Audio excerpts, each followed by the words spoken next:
Plaintiff Dan Murdoch says he's known the defendant for about a year, and they used to be good friends. Dan claims while he and the defendant were hanging out one day, they decided to switch cars to drive to the store. However, before they left the store parking lot, the defendant put Dan's car in reverse, hit another vehicle, and then took off. Dan's suing for the damage to both cars. Defendant Marcus Hicks says on the day of the accident, he was trying to help Dan meet a woman because he has problems meeting women on his own. Marcus admits he took off after damaging Dan's car, but claims it was because he was recently released from jail after 3.5 years, and he didn't want to go back. Tell me what happened. I know Marcus for about a year. So Marcus and I met Marcus when I moved to Chicago. We lived next door to each other. So, we like to do the same things pretty much, so we became pretty good friends. And so in October, Marcus and I was at my house, and so we decided to go to the store because we was gonna get some cigars. And on the way to the store, Marcus met a girl. Cigars? Yeah. What type? Swishers. Gonna roll y'all some blunts. Yeah. So that's what you all like, smoking weed together, smoking them blunts. And for folks who don't know, particularly some of my older viewers, they say, what are you talking about sometimes? Blunts are when you know. I try to play crazy. You buy the Swisher cigars, you remove the cigar tobacco, and you put weed in there and roll it and smoke it that way, right? I guess some people do it like that. So you know. Swisher stick. What's the other? What do they do with the something mild? Black and mild. Black and mild. What are those for? Well, I think those are just for show, like cigarette show. Yeah. Right. All right. Yep. Okay. Y'all young people be buying those too. Go ahead. Okay. So you all went to get you some Swishers and you stopped at the weed house, and then what? So we stopped at. We ain't so stopped at the weed house. You already had it? No, the female had it. Oh, okay. All right. Good enough. Go ahead. So Marcus wanted me to take his car because he had the female in his car. So he jumped in my car, and so we got the cigars, and so before we could pull off, before I could even pull off, I see Marcus. In my rear view, I see him. He put my car in reverse, and then he just hit. He has your car. Yeah. What made you all switch cars again? What made us switch cars was because in his car, he had a girl in his car that he wanted me to talk to, because she was gonna come to my house and hang and kick it with us. Why didn't he want to talk with her? You all were setting this young lady up? No. That's what it sounds like to me. No, we weren't setting up. You all about to catch 2 cases. Go ahead, tell me what happened. What it was is... Start from the beginning. You all were friends, you like to smoke weed together, what else? Right, we was hanging out, get on females. You know, he don't get too many females. You can tell between me and him who gets the female. But anyway, I picked up the female, so she was like, I got some green, y'all wanna smoke? Well, she was like, you wanna smoke? Nah, I brought him with me. But anyway, so we went to the gas station, switched up. I was in my girl car.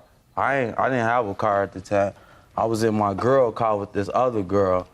So we go to the gas station. We grab a blunt. Dan like, man, Joe, that's a raw car. That's a nice car, Joe. You should let me see what it do. Let me see what it do. So I was like, no, man, I can't do that. First of all, I can't drive your car because your car ain't got no insurance on it, because I guess in Wisconsin, you ain't got to have insurance on your car or whatever. But so I was like, all right, I let him. He knew I ain't had no license from the get-go, so I mean, I don't know why would you let me use your car if I ain't had no license. Obviously, I ain't got no license for we a was reason. only going 2 blocks, and I didn't know he didn't have no license because he was already, like he said, driving the car. How you ain't know I ain't got no license? You know, I just got out of police. I just got out of jail. License or not. I don't know. You just got out of jail for what? I was a residential burglary and a drug case, a delivery. But what does that have to do with driver's license? How does that say to him you don't have a license? Because your driver's license expired after a certain while. How long had you been in jail? 3.5 years. Did you know he had been in jail 3.5 years? I didn't know. I just met him I a year wouldn't. ago. I mean, that's not a thought process someone It is would a thought process have. because I didn't know. I just, like I said, I met him a year ago. It is a thought process that you would have. I used to tell you all the time, Quiet, I'm on sir. pro. It is a thought process. Someone get out of jail, you would immediately, when they say, I want to borrow your car, your thoughts would say, okay, he was in jail 3.5 years, so he must not have been able to get a license because licenses expire within a certain amount of time, so he probably doesn't have a license. You made that analysis? Like you said, I'm from Wisconsin. I don't know how the rules work out here in Illinois. Yeah, that's what I was saying. But you I didn't interrupted me know. to say that It wasn't a thought is my process. thought process. My thought process was I didn't know. Right. He told me he had a license. I ain't never told you I had a license. Yes, man. you did. So what are you When? doing now with your life? What I'm doing now, I'm Yes, sir. working. I'm working full time. What type I'm of job? In school. I work at a restaurant in Aurora, What type Illinois. of school? I go to community college To do what? for auto mechanic. Good. All right. How long you been there? I've been going there ever since I've been out, basically. How long for has that like been? almost a year. Like in July, it'd be a year. Good. All right. Stay on the right track. All right, I'm just trying to stay out of jail, be free, you know? Good. Well, get yourself together and stop wrecking folks' cars after you smoke weed. No, I wasn't smoking then. And secondly, don't get on television so your parole officer can see you admitting to smoking weed. And she's going to say, okay, let me show you this clip from Judge Mathis. And she say, okay, parole is revoked. I mean, it ain't Be gonna be smarter a than big that. thing, though. You got to do so much before you get in trouble for it. No, you don't. All you have to do is break the law once. And then the parole officer refers you to the judge and says, Judge, he broke the law, put him back in. That's up to the parole officer. But so, you know, don't volunteer to go back to jail, all right? All right. Sir, let me have your estimate.